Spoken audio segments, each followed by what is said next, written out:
Λοιπόν, εδώ έχουμε ένα από αυτά τα όργανα που είναι όλο το κέντρο. Εντάξει.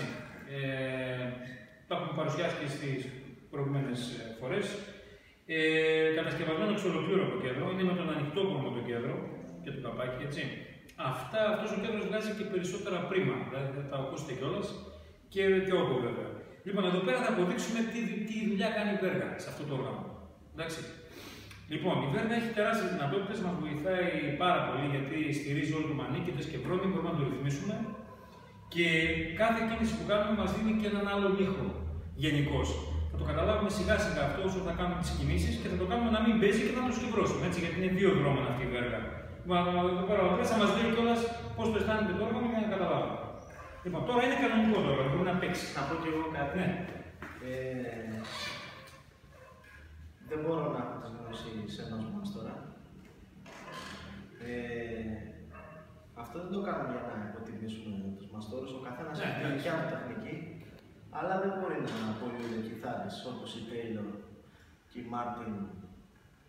Τον 5.000 και τον 6.000, έτσι. Και τον 8 και τον 10 και τον 12 που έχω δει εγώ προσωπικά και έχουν βέργα. Δεν επηρεάζει καθόλου τον ήχο η βέργα. Μπορούμε, όποιος θέλει, να κάνουμε τη σύγκριση. Βέβαια. Να δούμε αν ακούει κάτι. Και βέβαια εδώ πέρα θα δούμε και την λειτουργικότητά της, έτσι, γιατί αυτό είναι ένα από τα πιο βασικά σημεία. Λοιπόν, εντάξει, να δούμε πώς είναι το κοντό κανονικά, έτσι, με τις ώρες που πρέπει. Και σιγά σιγά θα το πηγαίνουμε ανάλογα να το πάμε πίσω. Θέλω να το πειράξει. Θα το πειράξω μέχρι που δεν πάει. Θα το δείξω. Λοιπόν, και να παίξει, να το ακούσει ο κόσμος και πάμε.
Να γίνει ακόμα πιο μαλακό το όργανο, αλλά θα παίζει. Εντάξει, στην επόμενη όμως θα το κάνουμε να μην παίζει καθόλου.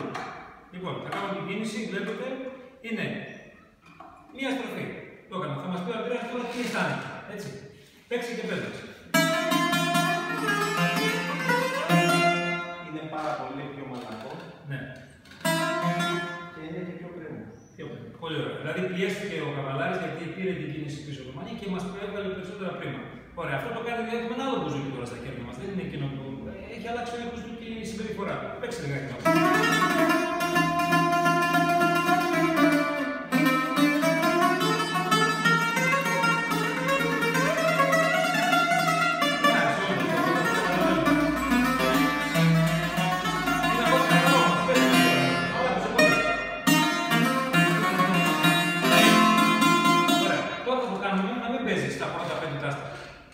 πάλι με το κλειδάκι μας, έτσι. Το γυρίζουμε και το πάμε άλλη μια στροφή. Εντάξει, το δείχνω εδώ πέρα, είδατε τι κίνηση έκανα, τώρα δεν θα πέσει στα πρώτα 5 τάστα. Για παίξε, να δούμε.